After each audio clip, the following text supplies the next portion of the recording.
Zero. Direct lesson on what's going on today. Okay. It's going to be ridiculous. All right. Honest to goodness, we're going to have some questions about, you might want to look at your notes tomorrow morning to figure out how to dress yourself in the correct order. Because we're going to have an example that talks about that. But really what's behind the scenes is like what's been behind the scenes of all the things that we've covered this year. There's an idea behind this, but the examples to get you to understand it are Mickey Mouse. They're weird. They're not things that you would use practically, but they're the beginning stages of what is behind what you are actually learning. And then what they actually apply to are much more complicated things. So again, in getting ready to present this particular thing, hold on. Okay, no, we're good. Okay, this particular thing. Oh my goodness, I love these little interruptions. Boom. Sorry, we get that every time, right? Okay.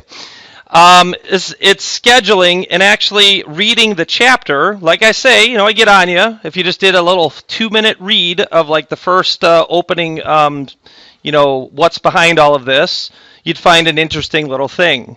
Like here, I did this for you, and then you can do it on your own and get a little bit more out of it.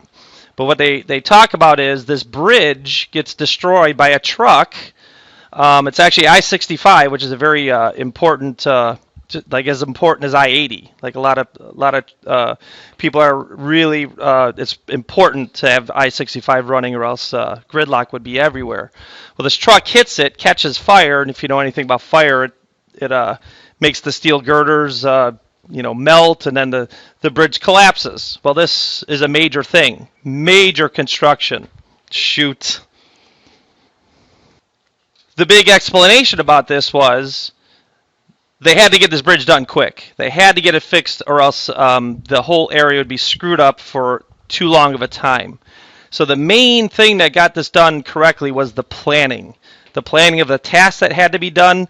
And they say in this that they took, we could see up here, 6 days of design work, but that was the key. The design work was the key to actually get this done in a faster way by scheduling the tasks in the most efficient order in order to get this major operation done in 53 days.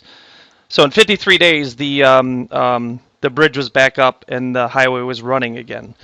So, scheduling of tasks, very important in getting something done efficiently and quickly. Then I found something else interesting in this because I kind of knew about this. Not to slight the lady on the right, but the guy on the left, this Deming character, was a big component or big reason why Japan, they write in this, which I knew about, was so efficient in developing products back in the 80s and 90s.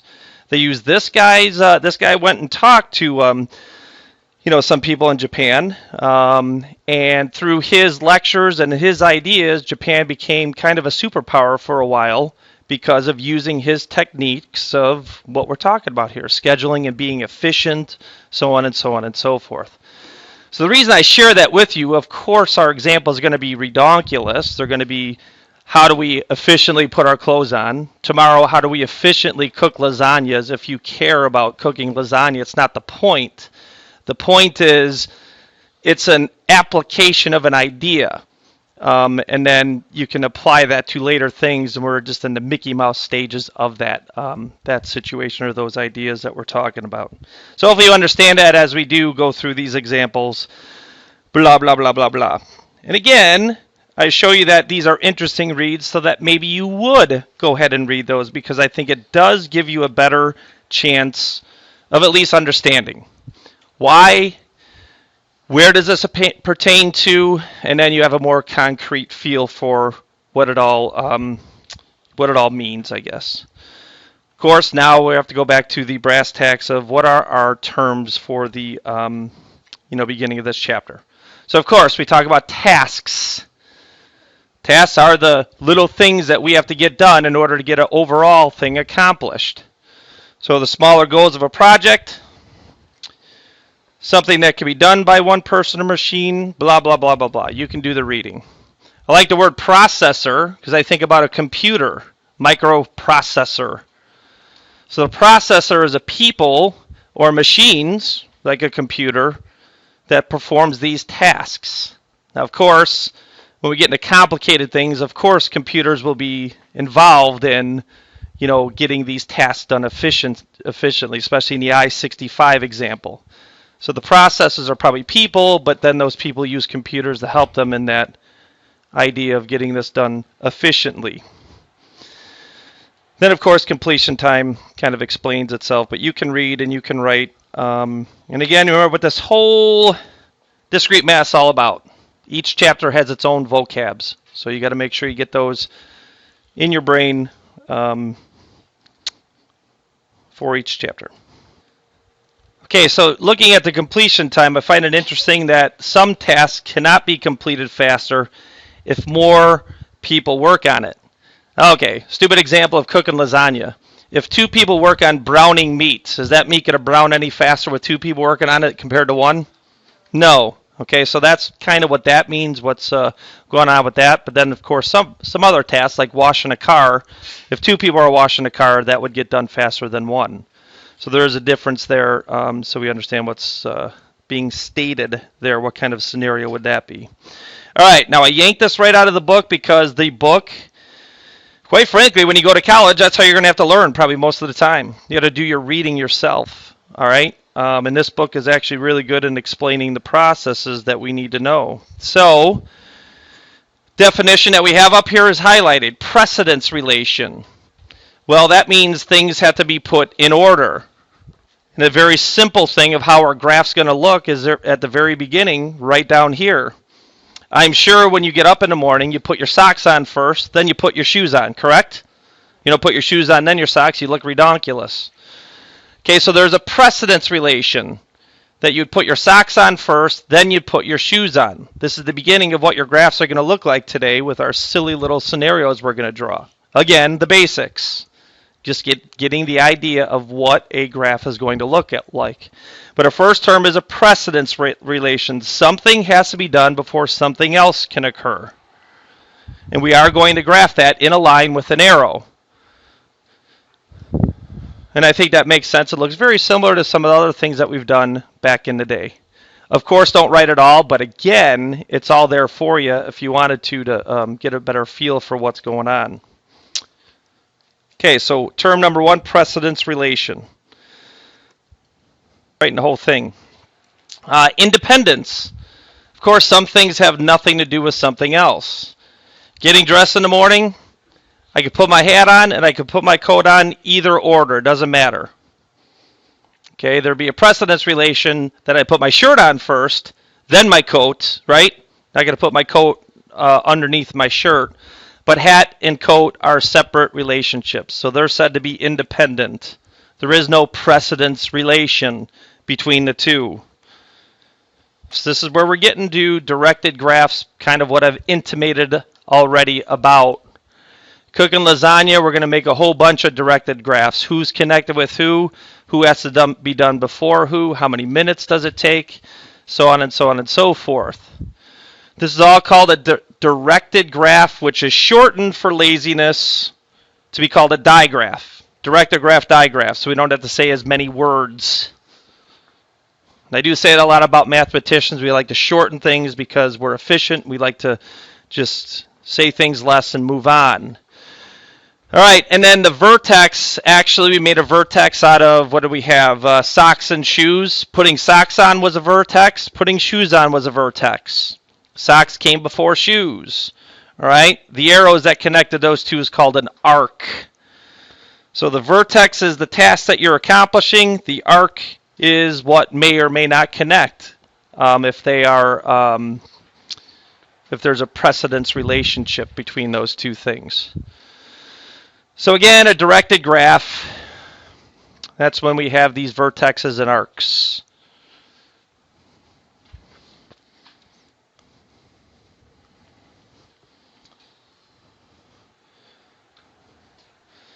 Okay, kind of related with a precedence relationship. I think this goes hand in hand. I could have put this with our original definition with the socks and the shoes. That's an order requirement digraph. When I have to put my socks on before my shoes, I think this is kind of redundancy. Why would we have arcs connecting with arrows we connect this to the next one because this has to happen first, then I have to do that one. So there's an order in doing this.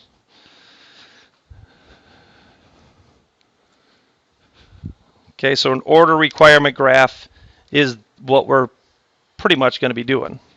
This has to be done first, then it moves on to this, then to this, then to this. There's an order in which I do things. Okay, now there could be a lot of arguments. How is the order that we do these? And actually, I could argue, do you have some pairs of shorts that you could put on over your shoes? Like you could have your shoes on and put your shorts over those shoes, right or wrong? Okay, yeah, definitely. So I guess you could argue, what would this graph, this directed graph, actually look like? And apparently that nobody wears underwear because there's no underwear in any of these things, but let's just not worry about that right now. So we're putting on our shirts, our shoes, our shorts, going commando, socks, sorry. So what's wrong there over there? What do we put on first? Well, does it matter? I mean, can I just put my shirt on first? Is that allowed? Is that what we do at home? Yes, no? Can we? Sure. Is that related to anything else? Like, does it matter that I put my shirt on first? Does that have anything to do with shoes? Yes or no? No. But who does have an order relationship? Socks and shoes. So the only thing I could really connect is I got to put my socks on first, then my shoes, and then let's say these shorts are dress shorts. I can't slip them up over my shoes. So I'd have to put my shorts on before I put on my shoes. And then some may argue, when do you put on first, your shorts or your socks? And I think it doesn't really matter. So making a directed graph out of this, pulled right out of the book, just to give you an idea of what you're going to be doing, even though it's ridiculous, is that idea. Where putting on my shorts and socks, those can be done in any order. So I could put my shorts on and my socks on, but then I'd have to put both these on before I put my shoes on. So again, I know this is ridiculous, but the idea is just getting a directed graph, putting in order what things have to be done first. Again, with clothes, it could be argued that the shorts don't really matter either, as far as slipping them over the shoes. One point to make, though, the shirt is completely independent. Shirt has nothing to do with anything, so it is its own independent vertex, not connected with any of the others. Gotcha. Mark it down. How many rows? So make your own now. Play at home when you're watching a YouTube video. Before you reveal the answer, try to make your own digraph, identifying who's really independent in this scenario. Who has a precedence relationship? Who has to be done before the next thing? Connect them with arcs if they are. There is a precedence relationship. Blah, blah, blah, blah, blah. Have an answer. Who's independent? Who has no relationship whatsoever? I could do this whenever I want. Checking the oil and what else? Cleaning the interior has nothing to do with the exterior. So the independent ones just end up being their own little vertices. Then, of course, the order, Mickey Mouse, what do we do first? Wash the car. What do we do next?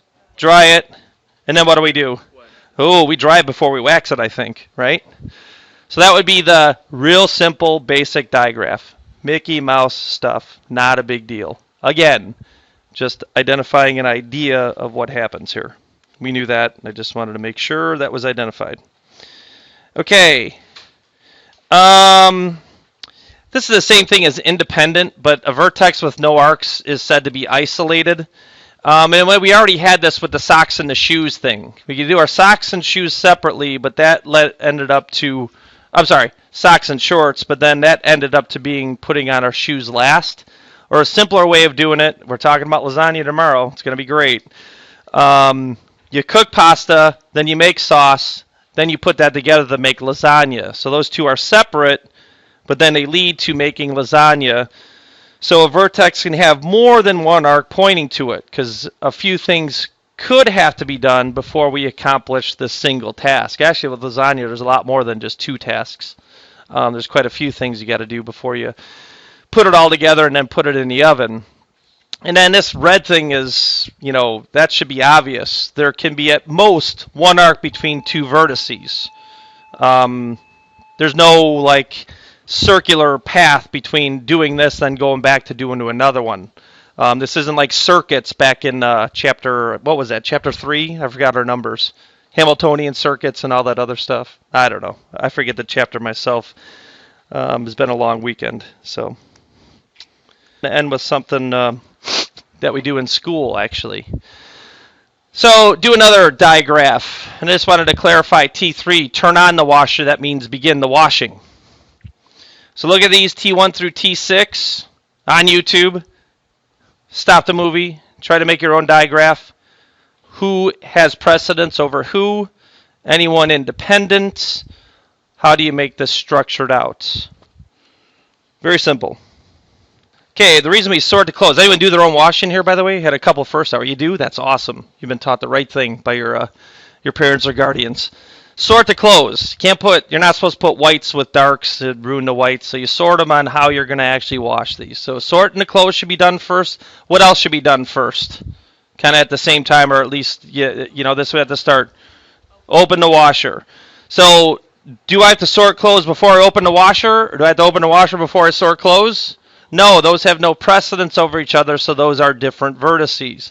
Not connected. I don't have to do one before the other. But after I open the washer, what do I have to do next? I've opened the washer and I've sorted the clothes. Then what? Add the clothes, right?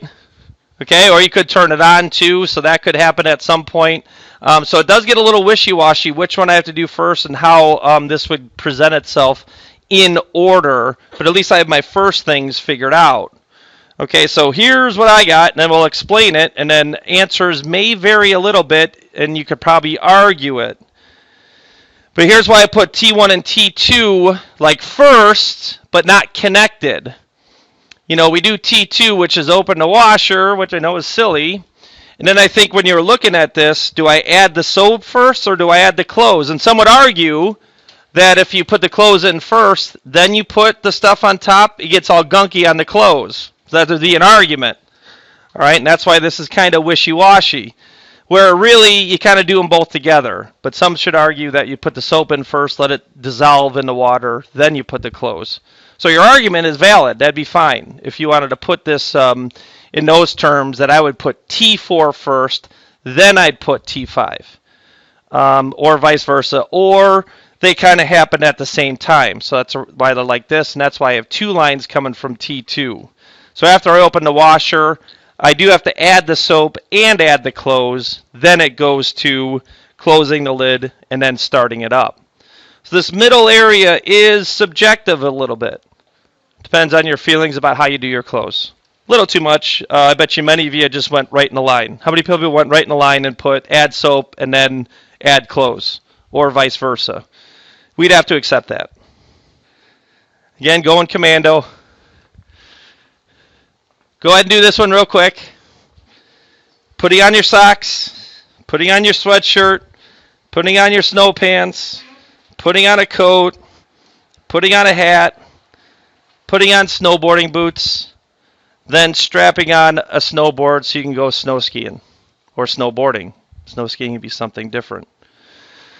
Go ahead and do one more. Check yourself. Go ahead and label them. As tasks. That's what the T stands for. I forgot to tell you, right? You got that, right? Why are we using T1, T2, T3? Those are task 1, task 2, task 3. Sorry about that. Said that first hour right off the bat.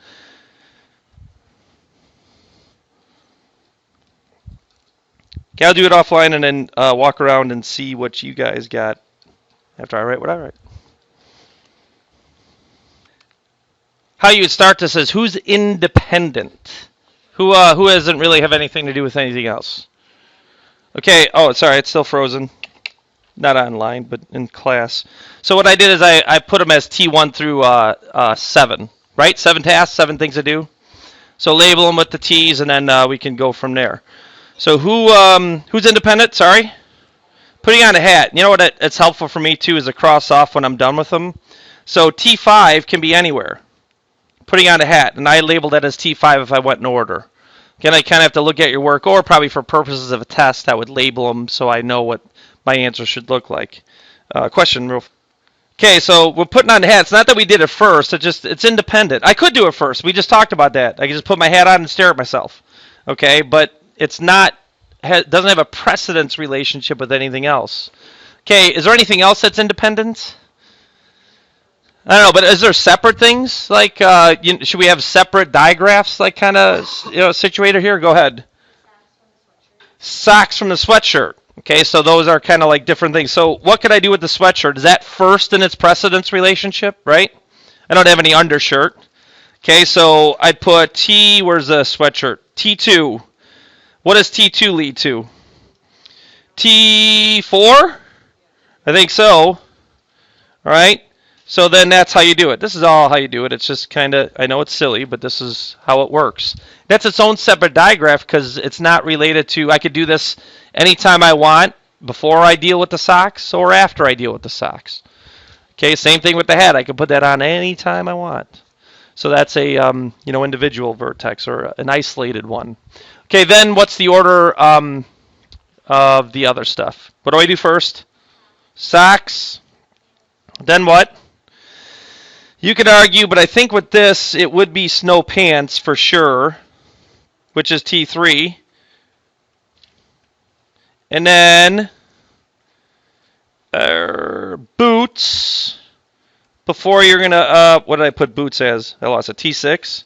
Before you're going to deal with the snowboard, which, the boots snap into. That's why I have to have the boots on first. Okay, so that's it. That's how you would do this. And I don't know what else to say about it. Individual doesn't mean it goes first or last. It can go at any point, not related to anything else. All right? You can put your snow pants on before your socks. See, now we got an argument.